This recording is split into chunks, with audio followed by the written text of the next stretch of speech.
ಸಿನಿಮಾದ ಪಾತ್ರಗಳು ಅಷ್ಟು ಕಾಡ್ತವೆ, ಎಂಟರ್ಟೈನಿಂಗ್ ಆಗಿದೆ, ಎಂಗೇಜಿಂಗ್ ಆಗಿದೆ. ಈ ಸಿನಿಮಾ ನೋಡ್ಬೇಕಾದ್ರೆ ತುಂಬ ವಿಷಯಗಳು ತುಂಬ ಜನಗಳಿಗೆ ಬೇರೆ ಬೇರೆ ರೀತಿಯಲ್ಲಿ ಕನೆಕ್ಟ್ ಆಗ್ತಾ ಹೋಗುತ್ತೆ. ಅದೇ ಈ ಸಿನಿಮಾದ ವಿಶೇಷತೆ. ಸ್ಕ್ರೀನ್ ಪ್ಲೇನೇ ಈ ಸಿನಿಮಾದ ಇನ್ನೊಂದು ಹೈಲೈಟ್ ಅಂದರೆ ತಪ್ಪಾಗಲ್ಲ. ಅದೇ ನನಗೆ ಅವರು ಹೆಸರುಗಳಿಗಿಂತ ಅವರ ಪಾತ್ರಗಳ ಹೆಸರೇ ನೆನಪಾಗ್ತಿದೆ.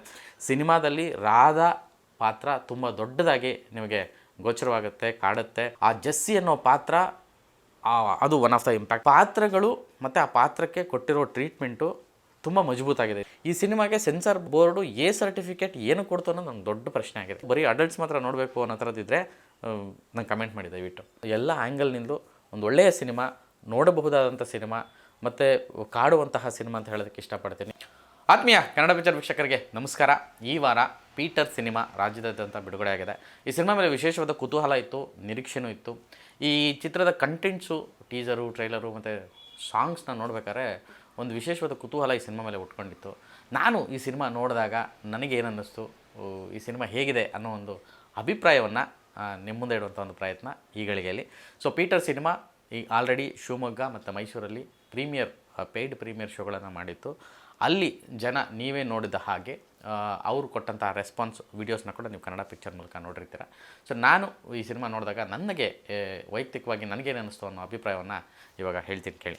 ಪೀಟರ್ ಅಂದ ತಕ್ಷಣ ಪೀಟರ್ ಸಿನಿಮಾ ನೋಡಿ ಹೊರಗಡೆ ಬಂದು, ನಾನು ಆ್ಯಕ್ಚುಲಿ ಪೀಟರು ಇವತ್ತು ನೆನ್ನೆಲ್ಲ ನಾನು ಆಲ್ಮೋಸ್ಟ್ ಒಂದು 20 ಡೇಸ್ ಬ್ಯಾಕೇ ಈ ಸಿನಿಮಾನ ನೋಡಿದ್ದೆ. ಬಟ್ ನಾನು ಏನಕ್ಕೆ 20 ಡೇಸ್ ಬ್ಯಾಕ್ ಸಿನಿಮಾ ನೋಡಿದ್ರು ಇವತ್ತು ವೀಡಿಯೋ ಮಾಡ್ತಾಯಿದ್ದೀನಿ ಅಂತಂದರೆ ನನಗಿನ್ನೂ ಆ ಗುಂಗ್ ಹಂಗೆ ಇದೆ, ಅದು ಹಂಗೆ ಕಾಡ್ತಾ ಇದೆ. ನಾನು ಅವತ್ತೇ ವೀಡಿಯೋ ಮಾಡಿ ಇಡ್ಬೋದಿತ್ತು, ಬಟ್ ನಾನು ಮಾಡೋಕ್ಕೆ ಹೋಗಲಿಲ್ಲ. ನೋಡೋಣ ಇದು ಎಲ್ಲಿವರೆಗೂ ಕಾಡುತ್ತೆ ಈ ಒಂದು ಕತೆ, ಈ ಒಂದು ಪಾತ್ರಗಳು ಅಂತ. ಯಾಕೆಂದರೆ ಈ ಸಿನಿಮಾದ ಪಾತ್ರಗಳು ಅಷ್ಟು ಕಾಡ್ತವೆ. ಪ್ರತಿ ಪಾತ್ರವು ಮಾತಾಡುತ್ತೆ. ಇಲ್ಲಿ ಪ್ರತಿ ವಿಷಯನೂ ಮಾತಾಡುತ್ತೆ, ಪ್ರತಿ ವಿಷಯನೂ ನಮ್ಮ ಸ್ಕ್ರೀನ್ ಒಳಗಡೆ ಹೇಳ್ಕೊಳ್ಳುತ್ತೆ. ಆ ಥರದ ಒಂದು ಕಂಟೆಂಟ್ ಇದು, ಆ ಥರದ್ದೊಂದು ಸಿನಿಮಾ. ಈ ಸಿನಿಮಾ ನೋಡಿ ಹೊರಬಂದ ಮೇಲೂ ಈ ಒಂದು ಅಂದರೆ ನನಗೊಂದು ಮಿತ್ತಿದೆ. ಅಂದರೆ ನಾನೊಂದು ಯಾವಾಗಲೂ ನಂಬುವಂಥ ಒಂದು, ನಾನೊಬ್ಬ ಪ್ರೇಕ್ಷಕನಾಗಿ ಸಿನಿಮಾ ನೋಡಿದಾಗ ಆ ಸಿನಿಮಾ ನೋಡಿಕೊಂಡು ಹೊರಗಡೆ ಬಂದ ಮೇಲೂ ಆ ಸಿನಿಮಾದ ಪಾತ್ರಗಳು, ಆ ಪಾತ್ರಗಳ ಹೆಸರುಗಳು ಮನಸ್ಸಲ್ಲಿ ಉಳಿದ್ರೆ ಆ ಸಿನಿಮಾ ಚೆನ್ನಾಗಿದೆ, ಆ ಸಿನಿಮಾ ಚೆನ್ನಾಗಿ ಹೋಗುತ್ತೆ ಅನ್ನೋ ಒಂದು ಮಿತ್ತು ನನಗೆ. ಆ ಥರ ಸಾಕಷ್ಟು ಸಿನಿಮಾಗಳಾಗಿದೆ ಕೂಡ. ಸೊ ಅಂಥದ್ದೇ ಒಂದು ಈ ಸಿನಿಮಾ ನೋಡಿದಾಗ ನನಗೆ ಆ ಒಂದು ಫೀಲ್ ಆಯಿತು. ನನಗೆ ಇವಾಗ್ಲೂ ಆ ಸಿನಿಮಾದ ಪ್ರತಿ ಪಾತ್ರವೂ ಕಾಡ್ತಾ ಇದೆ, ಪ್ರತಿ ಪಾತ್ರದ ಹೆಸರು ನನ್ನ ತಲೆಯಲ್ಲಿ ಲೂಪಾಗಿ ಓಡ್ತಾ ಇದೆ. ಸೊ ಹಾಗೆ ಹೇಳೋಕ್ಕೆ ಹೋದಾದರೆ ಪೀಟರ್ ಸಿನಿಮಾ ಒಂದು ಒಳ್ಳೆಯ ಸಿನಿಮಾ, ಒಂದು ಗುಡ್ ಸಿನಿಮಾ, ಒಂದು feel good cinema. So Malayalam ಸಿನಿಮಾಗಳನ್ನು ನೋಡೋದಾಗಲಿ ಅಥವಾ ಒಂದಷ್ಟು ಕಂಟೆಂಟ್ ಬೇಸ್ಡು ಕ್ರಾಫ್ಟ್ಗಳು ತುಂಬ ಚೆನ್ನಾಗಿ ಆಗ್ತಿದೆ ದೇಶದಲ್ಲಿ, ಅದು OTTಯಲ್ಲಿ ನೋಡೋಣ ಅಥವಾ ಥಿಯೇಟ್ರ್ಗಳಲ್ಲಿ ನೋಡೋಣ, ಒಂದಷ್ಟು ಮಾತಾಡ್ತಿದ್ದೀವಿ. ಸೊ ಇಂಥ ಒಂದು ಸಂದರ್ಭದಲ್ಲಿ ಕನ್ನಡದಲ್ಲಿ ಆ ಥರದ ಒಂದು ಆ ಕ್ವಾಲಿಟಿ, ಅದಕ್ಕಿಂತ ಬೆಸ್ಟ್ ಕ್ವಾಲಿಟಿ ಅಂತ ಹೇಳಿದ್ರೆ ತಪ್ಪಾಗಲ್ಲ, ಆ ಥರದ ಒಂದು quality cinema, content based cinema Peter ಬಂದಿದೆ. ಎಂಟರ್ಟೈನಿಂಗ್ ಆಗಿದೆ, ಎಂಗೇಜಿಂಗ್ ಆಗಿದೆ. ನಮ್ಮನ್ನು ಥ್ರೂಔಟ್ ಸಿನಿಮಾ ಫಸ್ಟ್ ಫ್ರೇಮಿಂದ ಕೊನೆಯವರೆಗೂ ಕೂಡ ಅದೇ ಎಂಗೇಜ್ಮೆಂಟಲ್ಲಿ ಕರ್ಕೊಂಡು ಹೋಗುತ್ತೆ. ಇದರಲ್ಲಿ ತುಂಬ ವಿಷಯಗಳು ಮನಸ್ಸಿಗೆ ತುಂಬ ನಾಟುವಂತಹ ವಿಷಯಗಳಿದೆ. ಎಸ್ಪೆಷಲಿ ಮ್ಯೂಸಿಕ್ ಮತ್ತು ಸಿನಿಮಾಟೋಗ್ರಫಿ, ಅದರ ಜೊತೆಗೆ ಬರೆದಿರುವಂಥ ಪಾತ್ರಗಳು, ಕ್ರಿಯೇಟ್ ಮಾಡಿರುವಂಥ ಪಾತ್ರಗಳು. ಸುಕೇಶ್ ಶೆಟ್ಟಿ ಡೈರೆಕ್ಟರ್, ದೂರದರ್ಶನ ಅನ್ನೋ ಸಿನಿಮಾ ಮಾಡಿದರು, ನಿಮಗೆಲ್ಲ ಗೊತ್ತೇ ಇದೆ. ಪೃಥ್ವಿಯಂಬರ್ ಆ್ಯಕ್ಟ್ ಮಾಡಿದಂಥ ಸಿನಿಮಾ ಮೊದಲನೇ ಸಿನಿಮಾ ಆಗಿತ್ತು ಅವ್ರದ್ದು. ಬಟ್ ಮೊದಲನೇ ಸಿನಿಮಾದಲ್ಲಿ ಅವರು ತಿಳಿದುಕೊಂಡ ಒಂದಷ್ಟು ವಿಷಯಗಳಿಗೆ ಪ್ರಬುದ್ಧರಾಗಿ ಈ ಒಂದು ಸಿನಿಮಾವನ್ನು ಅವರು ಪ್ರೆಸೆಂಟ್ ಮಾಡಿರೋ ರೀತಿ ತುಂಬ ಪ್ರಬುದ್ಧವಾಗಿದೆ. ಪ್ರತಿ ಡಿಪಾರ್ಟ್ಮೆಂಟಲ್ಲೂ ಕೂಡ ತುಂಬ ಡೆಪ್ತಾಗಿ ಕೆಲಸ ಮಾಡಿದ್ದಾರೆ ಅಂತ ಅನಿಸುತ್ತೆ ಸಿನಿಮಾ ನೋಡಿದಾಗ ನಿಮಗೆ. ಎಸ್ಪೆಷಲಿ ಆ ಒಂದು ಕಥೆಯನ್ನು ಅವರು ಮಾಡ್ಕೊಂಡಿರೋ ರೀತಿ, ಆ ಕಥೆಯ ಆಯ್ಕೆಯ ಭಾಗ, ಅಂದರೆ ಆ ನೇಟಿವ್ ಸಬ್ಜೆಕ್ಟ್ನ ಅವ್ರು ತೊಗೊಂಡಿದ್ದಾರೆ. ಮಡಿಕೇರಿಯ ಭಾಗಮಂಡಲದ ಸುತ್ತಮುತ್ತ ನಡೆಯುವಂಥ ಒಂದು ಕೇರಳ ಮತ್ತು ಕರ್ನಾಟಕದ ಗಡಿ ಭಾಗದಲ್ಲಿ ನಡೆಯುವಂಥ ಒಂದು ಕಥೆಯನ್ನು ಆಯ್ಕೆ ಮಾಡ್ಕೊಂಡಿದ್ದಾರೆ. ಆ ಕಥೆಯ ಪಾತ್ರಗಳನ್ನು ಅವರು ಬರ್ಕೊಂಡಿರೋ ರೀತಿ ತುಂಬ ಚೆನ್ನಾಗಿದೆ. ಅಂದರೆ ಈ ಸಿನಿಮಾ ನೋಡ್ಬೇಕಾದ್ರೆ ತುಂಬ ವಿಷಯಗಳು ತುಂಬ ಜನಗಳಿಗೆ ಬೇರೆ ಬೇರೆ ರೀತಿಯಲ್ಲಿ ಕನೆಕ್ಟ್ ಆಗ್ತಾ ಹೋಗುತ್ತೆ. ಅದೇ ಈ ಸಿನಿಮಾದ ವಿಶೇಷತೆ. ಇದನ್ನು ಜಾನರ್ ಅಂತ ಡಿಫೈನ್ ಮಾಡೋಕ್ಕಾಗಲ್ಲ. ಇದು ಮ್ಯೂಸಿಕಲ್ ಸಿನಿಮಾನ, ಲವ್ ಸ್ಟೋರಿನ, ಫ್ಯಾಮಿಲಿ ಡ್ರಾಮಾನ, ಇಲ್ಲ ಕ್ರೈಮ್ ಥ್ರಿಲ್ಲರಾ, ಮಿಸ್ಟ್ರಿಯೇನಾ, ಸಸ್ಪೆನ್ಸ್ ಥ್ರಿಲ್ಲರಾ, ಇದನ್ನು ಈ ಥರದ್ದೊಂದು ಜಾನರ್ ಅಂತ ಫಿಕ್ಸ್ ಮಾಡೋದಕ್ಕೆ ಆಗಲ್ಲ. ಅಷ್ಟು ಎಲಿಮೆಂಟ್ಸು ಈ ಸಿನಿಮಾದಲ್ಲಿದೆ. ಒಂದು ಒಳ್ಳೆಯ ಸಿನಿಮಾ ಅಂತ ಮಾತ್ರ ಹೇಳ್ಬೋದು. ಒಂದು ಒಳ್ಳೆಯ ಎಂಟರ್ಟೈನಿಂಗ್ ಆಗಿ, ಅದೇ ನಾನು ಆಗಲೇ ಹೇಳ್ದಂಗೆ ಒಂದೊಂದು ಸೀಕ್ವೆನ್ಸ್ಗೂ ಅಥವಾ ಒಂದೊಂದು ರೀಲ್ಗೂ ಒಂದೊಂದು ಬೇರೆ ಬೇರೆ ಆಯಾಮದಲ್ಲಿ ಕತೆ ತೆರೆದುಕೊಳ್ತಾ ಹೋಗುತ್ತೆ. ಸ್ಕ್ರೀನ್ ಪ್ಲೇ ತುಂಬ ಚೆನ್ನಾಗಿ ಮಾಡ್ಕೊಂಡಿದ್ದಾರೆ. ಸ್ಕ್ರೀನ್ ಪ್ಲೇನೇ ಈ ಸಿನಿಮಾದ ಇನ್ನೊಂದು ಹೈಲೈಟ್ ಅಂದರೆ ತಪ್ಪಾಗಲ್ಲ. ತುಂಬ ಮೆಟಾಫರಿಕ್ಕಾಗಿ ಒಂದಷ್ಟು ವಿಷಯಗಳನ್ನು ಹೇಳಿದ್ದಾರೆ. ಹಾಗೆಯೇ ನಾನು ಆಗಲೇ ಹೇಳಿದೆ ಪಾತ್ರಗಳು ಎಷ್ಟು ನೆನಪಿದೆ ಅಂತ. ಈ ಸಿನಿಮಾದ ಪಾತ್ರಧಾರಿಗಳ ಬಗ್ಗೆ ಮತ್ತು ತಂತ್ರಜ್ಞರ ಬಗ್ಗೆ ವಿಶೇಷವಾಗಿ ಮಾತಾಡಲೇಬೇಕು. ಪೀಟರ್ ಸಿನಿಮಾ ಆ್ಯಕ್ಚುಲಿ ಟೆಕ್ನಿಷಿಯನ್ಸೇ ಸೇರ್ಕೊಂಡು ಮಾಡಿರೋಂಥ ಸಿನಿಮಾ. ಸುಕೇಶ್ ಶೆಟ್ಟಿ ಆಗಿರ್ಬೋದು, ರವಿ ಹಿರೇಮಠ್, ಹಾಗೆಯೇ ಗುರುಪ್ರಸಾದ್ ನಾರ್ನಾಡ್ ಅವರು ಛಾಯಾಗ್ರಾಹಕರು, ಋತ್ವಿಕ್ ಮುರಳೀಧರ್. ಋತ್ವಿಕ್ ಈಗಾಗಲೇ ಮ್ಯೂಸಿಕಲ್ಲಿ ಅವರು ಏನೆಲ್ಲ ಸಾಧನೆ ಮಾಡಿದ್ದಾರೆ ಅದನ್ನು ಮೀರಿ ಈ ಸಿನಿಮಾದಲ್ಲಿ ಅವರು ತುಂಬ ದೊಡ್ಡ ಮಟ್ಟದ ಒಂದು ವೃತ್ತಿ ಬದುಕಲ್ಲೇ ಅವ್ರಿಗೆ ಒಂದು ತಿರುವು ಅಂತ ಹೇಳ್ಬೋದು. ಅಷ್ಟರ ಮಟ್ಟಿಗೆ ಈ ಸಿನಿಮಾಗೆ ಅವರು ಡೆಪ್ತಾಗಿ ಕೆಲಸ ಮಾಡಿದ್ದಾರೆ. ನಾನು ಆಗಲೇ ಹೇಳ್ದಂಗೆ ರವಿ ಹಿರೇಮಠ್ ಈ ಸಿನಿಮಾದ one of the producer. Ravi Hiremath ಮತ್ತು ರಾಕೇಶ್ ಹೆಗ್ಡೆ ನಿರ್ಮಾಣ ಮಾಡಿರುವಂಥ ಸಿನಿಮಾ ವೃದ್ಧಿ ಸ್ಟುಡಿಯೋಸ್ ಬ್ಯಾನರಲ್ಲಿ. ಸೊ ಈ ಒಂದು ವಿಚಾರಕ್ಕೆ ರವಿ ಹಿರೇಮಠ್ ಸುಮಾರು 100-110ಕ್ಕೂ ಹೆಚ್ಚು ಸಿನಿಮಾಗಳಿಗೆ ಸೌಂಡ್ ಡಿಸೈನರಾಗಿ ಕೆಲಸ ಮಾಡಿದ್ದಾರೆ. ಕನ್ನಡದ ಸಾಕಷ್ಟು ಸಿನಿಮಾಗಳು, ನೀವೆಲ್ಲ ನೋಡಿರುವಂಥ ಸಿನಿಮಾಗಳು, ನೀವೆಲ್ಲ ಆಸ್ವಾದಿಸಿರುವಂಥ ಒಳ್ಳೊಳ್ಳೆ ಕಂಟೆಂಟ್ಸ್ಗೆ ಅವರು ಕೆಲಸ ಮಾಡಿರೋಂಥ ಒಬ್ಬ ಟೆಕ್ನಿಷಿಯನ್ನು. ಅವರು ಈ ಸಿನಿಮಾದ ಪ್ರೊಡ್ಯೂಸರು. ಮತ್ತು ಅವರು ಅಂದರೆ ಬಹುತೇಕ ಎಲ್ಲ ಟೆಕ್ನಿಷಿಯನ್ಸೇ ಸೇರಿಕೊಂಡು ಒಂದು ಒಳ್ಳೆ ಸಿನಿಮಾ ಮಾಡಬೇಕು ಇಂಡಸ್ಟ್ರಿಯಲ್ಲಿ ಅನ್ನುವಂಥ ಮನೋಭಾವದಲ್ಲಿ ಒಂದು ತಂಡವಾಗಿ ಈ ಸಿನಿಮಾನ ಮಾಡಿರೋವಂಥದ್ದು. ಟೆಕ್ನಿಷಿಯನ್ಸೇ ಸಿನಿಮಾ ಮಾಡಿದಾಗ ಅವರು ಎಷ್ಟು ಶಿಸ್ತುಬದ್ಧವಾಗಿರ್ತಾರೆ, ಎಷ್ಟು ಜಾಗರೂಕರಾಗಿರ್ತಾರೆ ಅನ್ನೋದಕ್ಕೆ ಬೆಸ್ಟ್ ಎಕ್ಸಾಂಪಲು ಈ ಸಿನಿಮಾದ ಔಟ್ಪುಟ್ ಅಂತ ಹೇಳಿದ್ರೆ ತಪ್ಪಾಗಲ್ಲ. ಅಷ್ಟು ಮಜಬೂತಾಗಿದೆ. ಈ ಸಿನಿಮಾ ನೋಡಿದ್ರೇ ನಿಮಗೆ ಅದು ಫೀಲ್ ಆಗುತ್ತೆ. ಆ್ಯಕ್ಚುಲಿ ಪೀಟರ್ ಸಿನಿಮಾದ ಕಥಾವಸ್ತು ತುಂಬ ಚೆನ್ನಾಗಿದೆ. ಅಂದರೆ ರಾಯಲ್ ಚೆಂಡೆ ಬಾಯ್ಸ್ ಅಂದರೆ ಚೆಂಡೆ ಅನ್ನೋ ಒಂದು ವಿಷಯನ ಇಟ್ಕೊಂಡು, ಆ ಒಂದು ಕಾನ್ಸೆಪ್ಟ್ನ ಇಟ್ಕೊಂಡು ಆ್ಯಂಡ್ ಥ್ರೂಔಟ್ ಸಿನಿಮಾ ಆ ಚೆಂಡೆಯ ಥೀಮ್ನ ಕಾಪಾಡ್ಕೊಂಡು ಹೋಗಿದ್ದಾರೆ. ಥ್ರೂಔಟ್ ಸಿನಿಮಾ ಆ ಮೂಡ್ನ ಕಟ್ಕೊಂಡು ಹೋಗಿದ್ದಾರೆ ಮ್ಯೂಸಿಕಲ್ಲಿನೂ ಮತ್ತು ಆ ಒಂದು ಇದನ್ನು ಕೂಡ. ಆ್ಯಂಡ್ ಆ ಕಲ್ಚರ್ಸ್ನ ತುಂಬ ಚೆನ್ನಾಗಿ ತೋರಿಸಿದ್ದಾರೆ ಸಿನಿಮಾದಲ್ಲಿ. ಭಾಗಮಂಡಲ ಮತ್ತು ಕೇರಳ ಇದ್ರದ್ದು ಅದರ ಜೊತೆಗೆ ಎಣೆದಿರುವಂತಹ ಕತೆ ತುಂಬ ಆಪ್ತವಾಗಿದೆ. ಸೊ ನೇಟಿವ್ ಕತೆಗಳನ್ನು ಬರೀ ಆಯ್ಕೆ ಮಾಡಿಕೊಂಡ್ರೆ ಸಾಲದು, ಆ ಪ್ರಾದೇಶಿಕವಾಗಿ ಅದನ್ನ ಚಿತ್ರೀಕರಿಸಿದ್ರೆ ಸಾಲದು. ಅಲ್ಲಿನ ಒಂದು ಸೊಗಡನ್ನು ವಿಜುವಲಿ, ಮ್ಯೂಸಿಕಲಿ ಪಸರಿಸೋದಕ್ಕೆ ತುಂಬ ಹಾನೆಸ್ಟಾಗಿ ಈ ಒಂದು ಚಿತ್ರತಂಡ ಪ್ರಯತ್ನ ಪಟ್ಟಿದೆ. ಅದು ಇಂಪ್ಯಾಕ್ಟ್ ಕೂಡ ಆಗಿದೆ, ಫಲಿಸಿದೆ ಅಂತ ಹೇಳಿದ್ರೆ ತಪ್ಪಾಗಲ್ಲ. ಸೊ ಸಿನಿಮಾ ನೋಡಿದಾಗ ನಿಮಗೆ ಆ ಫೀಲ್ ಆಗುತ್ತೆ. ಆ್ಯಂಡ್ ಈ ಸಿನಿಮಾದ ಪಾತ್ರಧಾರಿಗಳ ಬಗ್ಗೆ ವಿಶೇಷವಾಗಿ ಮಾತಾಡ್ಬೋದು. Peter character as usual hero Rajesh Dhruva. Rajesh ಈಗಾಗಲೇ ನಿಮಗೆ ಸಾಕಷ್ಟು ಸೀರಿಯಲ್ಗಳಲ್ಲಿ ಒಂದಷ್ಟು ಸಿನಿಮಾಗಳನ್ನು ಕೂಡ ಮಾಡಿದ್ದಾರೆ. ಆದರೆ ಅದೆಲ್ಲದಕ್ಕೂ ಮಿಗಿಲಾಗಿ ಈ ಸಿನಿಮಾ ಅವರಿಗೆ ಕೆರಿಯರ್ ಟರ್ನಿಂಗ್ ಅಂತ ಹೇಳಿದ್ರೆ ತಪ್ಪಾಗಲ್ಲ.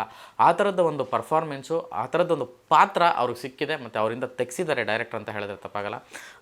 ಈ ಒಂದು ಕಲಾವಿದನಲ್ಲಿ ಈ ಥರದ್ದು ಅಂದರೆ ಆ ಪೀಟರ್ ಪಾತ್ರಕ್ಕೆ ಬೇಕಾದಂತಹ ಬಾಡಿ ಲ್ಯಾಂಗ್ವೇಜ್ ಆಗಿರ್ಬೋದು ಅಥವಾ ಕ್ಯಾರೆಕ್ಟರೈಸೇಷನ್ ಆಗಿರ್ಬೋದು, ಒಂದು ಸಲ ಸಿನಿಮಾ ನೋಡಿದ್ಮೇಲೆ ಓಕೆ ಇದಕ್ಕೆ ಯಾರಾದರೂ ಫಿಟ್ ಇಲ್ಲ ಇವರೇ ಕರೆಕ್ಟು ಅನ್ನುವಷ್ಟರ ಮಟ್ಟಿಗೆ ಆ ಪಾತ್ರಗಳನ್ನು ಫಿಟ್ ಮಾಡಿರೋ ರೀತಿ. ಸೊ ಪೀಟರ್ ಬಿಟ್ಟರೆ ನೆಕ್ಸ್ಟು ತುಂಬ ನಿಮಗೆ ಕಾಡುವಂಥ ಕ್ಯಾರೆಕ್ಟ್ರು ಶಂಭು ಕ್ಯಾರೆಕ್ಟ್ರೇ ಸಿನಿಮಾದ ಇನ್ನೊಂದು ಹೈಲೈಟ್ ಪಾಯಿಂಟು. ಅದು ಸಿನಿಮಾ ನೋಡಿದಾಗಲೇ ನಿಮ್ಗೆ ಗೊತ್ತಾಗುತ್ತೆ. ಸೊ ರಾಮ್ ಗೌಡ ಅಂದರೆ ಸಿನಿಮಾದ ಎಕ್ಸಿಕ್ಯೂಟಿವ್ ಪ್ರೊಡ್ಯೂಸರ್ ಕೂಡ, ಅಂದರೆ ಎಕ್ಸಿಕ್ಯೂಷನ್ನು ಸಿಕ್ಕಾಪಟ್ಟೆ ಕೆಲಸ ಮಾಡಿರೋಂತಹ ಒಂದು ಪ್ರತಿಭೆ, ಸಾಕಷ್ಟು ಸಿನಿಮಾಗಳಲ್ಲಿ ಅಂದರೆ ರಂಗಭೂಮಿಯಲ್ಲಿ ತೊಡಗಿಸ್ಕೊಂಡಂತಹ ಪ್ರತಿಭೆ. ಈ ಸಿನಿಮಾದಿಂದ ಕನ್ನಡಕ್ಕೆ ಒಂದು ಒಳ್ಳೆಯ ನಟ, ಇನ್ನೊಬ್ಬ ನಟ ಸಿಕ್ಕದ ಅಂತ ಹೇಳಿದ್ರೆ ತಪ್ಪಾಗಲ್ಲ. ರಾಮ್ ಅವರ ಪಾತ್ರ, ಶಂಭುವಿನ ಪಾತ್ರ, ಅದೇ ನನಗೆ ಅವರು ಹೆಸರುಗಳಿಗಿಂತ ಅವರ ಪಾತ್ರಗಳ ಹೆಸರೇ ನೆನಪಾಗ್ತಿದೆ. ಆ್ಯಂಡ್ ಜಾನ್ವಿ ರಾಯಲ ನಿಮಗೆಲ್ಲ ಗೊತ್ತಿರೋ ಹಾಗೆ ಅವರು ನಿರೂಪಕರು, ನಟಿ, ಸಿನಿಮಾ ನಿರ್ಮಾಣದಲ್ಲೂ ತೊಡಗಿಸ್ಕೊಂಡಿದ್ದಾರೆ. ಸಾಕಷ್ಟು ಬಹುಮುಖ ಪ್ರತಿಭೆ ಅಂತ ಹೇಳಿದ್ರೆ ತಪ್ಪಾಗಲ್ಲ. ಅಂತಹ ಜಾನ್ವಿ ರಾಯಲ ಅವರ ವೃತ್ತಿ ಬದುಕಲ್ಲಿ ಇದುವರೆಗೂ ಏನು ಮಾಡಿದರೋ ಅದೆಲ್ಲವನ್ನೂ ಸೈಡ್ಗಿಟ್ಟು ಇದರದೇ ಒಂದು ತೂಕ ಅನ್ನೋ ರೀತಿ ಈ ಒಂದು ಪಾತ್ರ ವರ್ಕೌಟ್ ಆಗಿದೆ. ಸಿನಿಮಾದಲ್ಲಿ ರಾಧಾ ಪಾತ್ರ ತುಂಬ ದೊಡ್ಡದಾಗಿ ನಿಮಗೆ ಗೋಚರವಾಗುತ್ತೆ, ಕಾಡುತ್ತೆ, ಅದು ಎನರ್ಜಿ ಎನ್ಹಾನ್ಸ್ ಮಾಡುತ್ತೆ. ಸೊ ಸಿನಿಮಾ ನೋಡಿದಾಗಲೇ ಅದು ಗೊತ್ತಾಗುತ್ತೆ. ಯಾಕೆಂದರೆ ಪ್ರತಿಯೊಂದು ಪಾತ್ರವೂ ಅದರದ್ದೇ ಆದಂತಹ ಒಂದು ಕರ್ವನ್ನು ಹೊಂದಿದೆ, ಅದರದ್ದೇ ಆದಂಥ ಒಂದು ತೂಕವನ್ನು ಇದೆ. ಪ್ರತಿ ಪಾತ್ರವು ನಾನಾಗಲೇ ಹೇಳ್ದಂಗೆ ಮಾತಾಡೋಕ್ಕೆ ಶುರು ಮಾಡ್ತೀವಿ. ಆ ಪಾತ್ರಗಳು ಆ ಪಾತ್ರಗಳ ಬಗ್ಗೆ ಮಾತಾಡೋಕ್ಕೆ ಶುರು ಮಾಡ್ತೀವಿ, ಆ ಕಲಾವಿದರ ಬಗ್ಗೆ ಮಾತಾಡೋಕ್ಕೆ ಶುರು ಮಾಡ್ತೀವಿ. ಮತ್ತು ಆ ಪಾತ್ರ ನಮ್ಮ ಪ್ರೇಕ್ಷಕನಾಗಿರೋನಿಗೆ ಬೇರೆ ಬೇರೆ ಪಾತ್ರಗಳಲ್ಲಿ ಸಾಮಾಜಿಕವಾಗಿ ಕನೆಕ್ಟ್ ಆಗುವಂಥ ಒಂದು ಪಾತ್ರಗಳು ಅಂತ ಹೇಳಿದ್ರೆ ತಪ್ಪಾಗಲ್ಲ.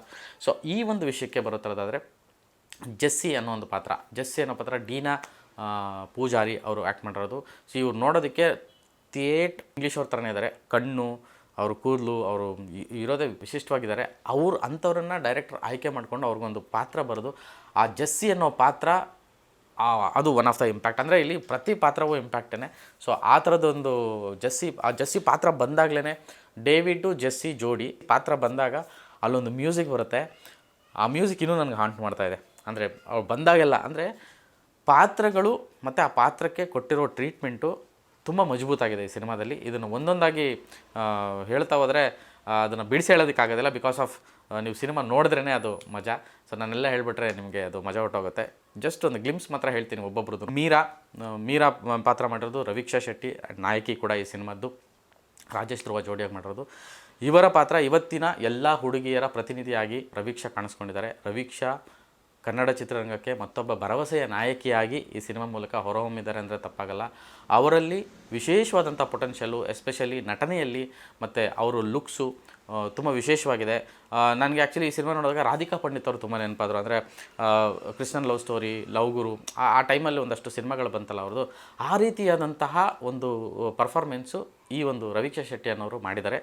ಒಂದು ರೀತಿಯಾಗಿ ಆ ಲೈನಲ್ಲಿ ಇದ್ದಾರೆ ಅವರು. ಸೊ ಅವರು ಪ್ರತಿಭೆ ಮತ್ತು ಅವರ ಒಂದು ಧ್ಯೇಯ ಏನಿದೆ ಅನ್ನೋದ್ರ ಮೇಲೆ ಅವರ ಮುಂದಿನ ವೃತ್ತಿ ನಿರ್ಧಾರ ಆಗುತ್ತೆ. ಬಟ್ ಒಳ್ಳೆಯ ಪ್ರತಿಭೆ ಅಂತ ಹೇಳೋದಕ್ಕೆ ಇಷ್ಟಪಡ್ತೀನಿ. ಈ ಸಿನಿಮಾದಿಂದ ಅವ್ರಿಗೆ ಒಂದು ಮೈಲೇಜ್ ಸಿಕ್ಕಿದೆ ಅಂತ ಹೇಳೋದಕ್ಕೆ ಇಷ್ಟಪಡ್ತೀನಿ. ಆ್ಯಂಡ್ ಈ ಸಿನಿಮಾದಲ್ಲಿ ನನಗೆ ತುಂಬ ಇಷ್ಟವಾಗಿದ್ದು ಕಾಡಿದ್ದು ಪ್ರತಿಮಾ ನಾಯಕ್ ಅವರ ಪಾತ್ರ. ಪ್ರತಿಮಾ ನಾಯಕ್ ಅವರು ಮೇರಿ ಪಾತ್ರದಲ್ಲಿ ಆ್ಯಕ್ಟ್ ಮಾಡಿದ್ದಾರೆ. ಮೇರಿ ಬಂದು ಹೀರೋನ ತಾಯಿ. ಇದು ಒನ್ ಆಫ್ ದ ಅಂದರೆ ನೀವು ಈ ಥರ ಆ ಪಾತ್ರನ ನೋಡೋಕ್ಕೆ ಸಾಧ್ಯನೇ ಇಲ್ಲ. ಅವರು ಸಾಕಷ್ಟು ಸಿನಿಮಾಗಳನ್ನು ನೋಡಿದ್ದೀರಾ. ಅವರು ಸಾಕಷ್ಟು ಸಿನಿಮಾಗಳಲ್ಲಿ ರಂಗಭೂಮಿಯಲ್ಲಿ ತೊಡಸ್ಕೊಂಡಂಥ ತುಂಬ ದೊಡ್ಡ ಕಲಾವಿದೆ. ಅವರು ಈ ಸಿನಿಮಾದಲ್ಲಿ ಮಾಡಿರೋ ಅಂದರೆ ಅವ್ರ ವೃತ್ತಿ ಬದುಕಿನಲ್ಲೇ ಇದು ಯಾವತ್ತೂ ಮಾಡದಿರೋಂಥ ಒಂದು ಪಾತ್ರ. ಸೊ ಅವ್ರು ತುಂಬ ಕಾಡ್ತಾರೆ. ಆ ಪಾತ್ರ ತುಂಬ ಕಾಡುತ್ತೆ. ತುಂಬ ಜನನ ಅಳಿಸ್ತಾರೆ ಅವರು. ಹಂಗಿದೆ ಅದು. ಆ ರೀತಿಯಾಗಿ ಅದು ಪಿಕ್ಚರೈಸ್ ಆಗಿದೆ. ಆ್ಯಂಡ್ ಜೋಸೆಫ್ ಪಾತ್ರ ಅಂದರೆ ಒಂದೊಂದು ಪಾತ್ರವು ಸಿನಿಮಾದೊಳಗಡೆ ಒಂದೊಂದು ಬಗೆಯಲ್ಲಿ ನಮ್ಮನ್ನು ಕಾಡ್ತಾ ಹೋಗುತ್ತೆ. ಪ್ರತಿ ಪಾತ್ರವೂ ಕೂಡ ಈ ಸಿನಿಮಾದ ಹೈಲೈಟು. ಈ ಸಿನಿಮಾ ಅಂತದ್ದು ಪೀಟರ್ ಅಂದ ತಕ್ಷಣ ನನಗೆ ಬರೋದು ಫಸ್ಟಿಗೆ ಪಾತ್ರಗಳು, ಆಮೇಲೆ ಮ್ಯೂಸಿಕ್ಕು, ಆಮೇಲೆ ಸಿನಿಮಾಟೋಗ್ರಫಿ. ಈ ಮೂರು ಜೊತೆಗೆ ಆ ಸೌಂಡಿಂಗ್, SFX ಮತ್ತು ಎಸ್ಪೆಷಲಿ ಬಿ ಜಿ ಎಮ್ಮು ಕೂರಿಸಿರೋ ರೀತಿ ಸಿನಿಮಾದ one of the best highlight ಅಂತ ಹೇಳಿದ್ರೆ ತಪ್ಪಾಗಲ್ಲ. ಸೊ ಇವತ್ತು ಸಿನಿಮಾ ನೋಡಿದವರೆಲ್ಲರೂ ಕೂಡ ಅದೆಲ್ಲ ವಿಷಯಗಳನ್ನು ಕೊಂಡಾಡ್ತಾರೆ. ಆ್ಯಂಡ್ ಬೇಸಿಕಲಿ ಟೆಕ್ನಿಷಿಯನ್ಸೇ ಈ ಸಿನಿಮಾ ಮಾಡಿರೋದ್ರಿಂದ ಟೆಕ್ನಿಕಲಿ ತುಂಬ ಜಾಗರೂಕರಾಗಿ ಮಾಡಿರ್ತಾರೆ ಅಂತ ಆವಾಗಲೇ ಒಂದು ಮಾತು ಹೇಳಿದೆ. ಅದೇ ರೀತಿಯಾಗಿ ಇವರು ಸೊ ಸೌತ್ ಇಂಡಿಯಾದಲ್ಲಿ ಬೆಸ್ಟ್ ಟೆಕ್ನಿಷಿಯನ್ಸ್ ಅಂತ ಇತ್ತೀಚಿನ ಸಿನಿಮಾಗಳು ಬೆಸ್ಟ್ ಸಿನಿಮಾಗಳಿಗೆ ಕೆಲಸ ಮಾಡಿರೋ ಸಾಕಷ್ಟು ಕೈಗಳು ಈ ಸಿನಿಮಾದ ಹಿಂದಿದೆ. KVN ಪ್ರೊಡಕ್ಷನ್ ಅವರು ಈ ಒಂದು ಸಿನಿಮಾನ ಡಿಸ್ಟ್ರಿಬ್ಯೂಟ್ ಮಾಡಿದ್ದಾರೆ. ಯಶಸ್ವಿಯಾಗಿ ಪ್ರದರ್ಶನ ಆಗ್ತಾಯಿದೆ. ಜೊತೆಗೆ ಅಂದರೆ ನನಗೆ ಇದು ರಿವ್ಯೂ ಪಾಸಿಟಿವ್ ನೆಗೆಟಿವ್ಸ್ ಎಲ್ಲ ಸಿನಿಮಾದಲ್ಲೂ ಇದ್ದಿದೆ. ಬಟ್ ಈ ಸಿನಿಮಾ ಅಂತ ಬಂದಾಗ ಈ ಸಿನಿಮಾದಲ್ಲಿ ನನಗನ್ಸಿದ್ದು ನ್ಯೂನ್ಯತೆಗಳು ಎಲ್ಲ ಸಿನಿಮಾದಲ್ಲೂ ಇರ್ತವೆ. ಅದು ತುಂಬ ಮೈಟು ರಿವ್ಯೂ ಅಂತ ಮಾಡಿದಾಗ ಆ ಒಂದು ಪಾಯಿಂಟ್ಗಳನ್ನು ಹೇಳಬೇಕಾಗುತ್ತೆ. ಬಟ್ ನಾನು ನನ್ನ ಅಭಿಪ್ರಾಯನ ಮಾತ್ರ ಹೇಳ್ತಾ ಇದ್ದೀನಿ. ಸೊ ಈ ಸಿನಿಮಾ ನನಗನ್ನಿಸ್ದಂಗೆ ಇತ್ತೀಚೆಗೆ ಬಂದಿರೋಂಥ ಅಂದರೆ ನಾನು ಹೇಳ್ತಾ ಇರೋದು ಇದೇನೋ ಅದ್ಭುತ ಸಿನಿಮಾ, ವಾವ್ ಒಂಬಟ್ಟು ಹಿಂಗೆ ಹಂಗಲ್ಲ. ಒಂದು ಫೀಲ್ ಗುಡ್ ಸಿನಿಮಾ. ಈ ಟೈಮ್ಗೆ ಬಂದಿರೋಂಥ ಒಂದು ಒಳ್ಳೆ ಎಂಟರ್ಟೈನ್ಮೆಂಟು. ಇಡೀ ಫ್ಯಾಮಿಲಿ ಕೂತು ನೋಡುವಂಥ ಸಿನಿಮಾ. ನನಗೆ ಈ ಸಿನಿಮಾ ನೋಡಬೇಕಾದ್ರೆ ಎಲ್ಲ ಫ್ಯಾಮಿಲಿಗಳಾಯಿತು. ನನಗೆ ಈ ಸಿನಿಮಾಗೆ ನನಗೆ ಡಿಸ್ಟರ್ಬ್ ಆಗಿದೆ ಅಂತಂದರೆ 18+ ಮಾತ್ರ ನೋಡಬೇಕು ಅಂತ ಒಂದು ಇದಾಗಿತ್ತು. Censor board A certificate. ಈ ಸಿನಿಮಾಗೆ ಸೆನ್ಸಾರ್ ಬೋರ್ಡು A ಸರ್ಟಿಫಿಕೇಟ್ ಏನು ಕೊಡ್ತು ಅನ್ನೋದು ನನಗೆ ದೊಡ್ಡ ಪ್ರಶ್ನೆ ಆಗಿದೆ. ಈ ಸಿನಿಮಾದಲ್ಲಿ ನೀವು ನೋಡಿ ಸಿನಿಮಾನ ನಿಮಗೆಲ್ಲಾದರೂ ಇದನ್ನ A ಸರ್ಟಿಫಿಕೇಟ್ ಕೊಡಬೇಕು, ಬರೀ ಅಡಲ್ಟ್ಸ್ ಮಾತ್ರ ನೋಡಬೇಕು ಅನ್ನೋ ಥರದ್ದಿದ್ದರೆ ನಂಗೆ ಕಮೆಂಟ್ ಮಾಡಿ ದಯವಿಟ್ಟು. ಸೊ ಸೆನ್ಸಾರ್ ಬೋರ್ಡ್ನವರು ಯಾಕೆ ಈ ರೀತಿಯಾದಂತಹ ಧೋರಣೆಗಳನ್ನು ಮಾಡ್ತಿದ್ದಾರೆ ಇತ್ತೀಚೆಗೆ? ಅಂದರೆ ಒಂದು ಒಳ್ಳೆ ಕಂಟೆಂಟು ಎಲ್ಲರೂ ನೋಡೋವಂಥ ಕಂಟೆಂಟ್ನ ಯಾಕೆ ಈ ರೀತಿ ಸರ್ಟಿಫಿಕೇಷನ್ ಮಾಡಿ ಡಿವೈಡ್ ಮಾಡ್ತಿದ್ದಾರೆ ಅಂತ ನಂಗೆ ಅರ್ಥ ಆಗ್ತಿಲ್ಲ. ಅಂದರೆ ತುಂಬ ಮೈನ್ಯೂಟ್ ವಿಷಯ, ಬಟ್ ಅದರ ಅಷ್ಟು ಅಪೀಲ್ ಆಗಲ್ಲ. ಬಟ್ ಅಂಥ ಒಂದು ಇದನ್ನು ಇವರು ಯಾವ ಮಾನದಂಡದ ಮೇಲೆ ಈ ರೀತಿಯಾದಂಥ ಸರ್ಟಿಫಿಕೇಟ್ಗಳನ್ನ ಕೊಡ್ತಾ ಇದ್ದಾರೆ ಅನ್ನೋದು ನಿಜವಾಗ್ಲೂ ಬೇಸರ.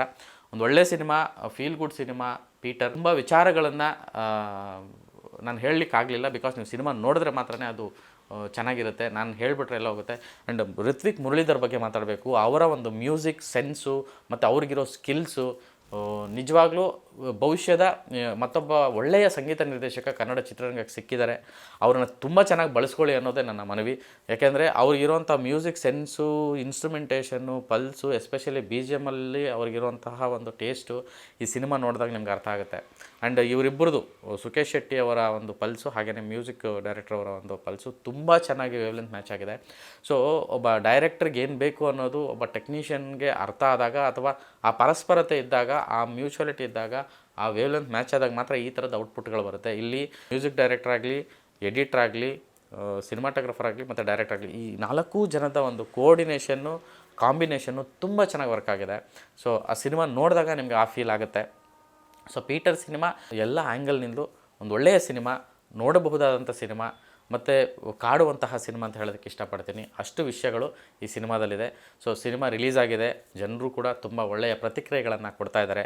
ನೀವು ಈಗಲೇ ಈ ಒಂದು ಸಿನಿಮಾನ ಟಿಕೆಟ್ ಬುಕ್ ಮಾಡ್ಕೊಳ್ಳಿ, ಸಿನಿಮಾ ನೋಡಿ ಎಂಜಾಯ್ ಮಾಡಿ. ಪೀಟರ್ ಈ ಸೀಸನ್ಗೆ ಬಂದಿರೋಂಥ ಮತ್ತೊಂದು ಒಳ್ಳೆಯ ಸಿನಿಮಾ. ನಮಸ್ಕಾರ.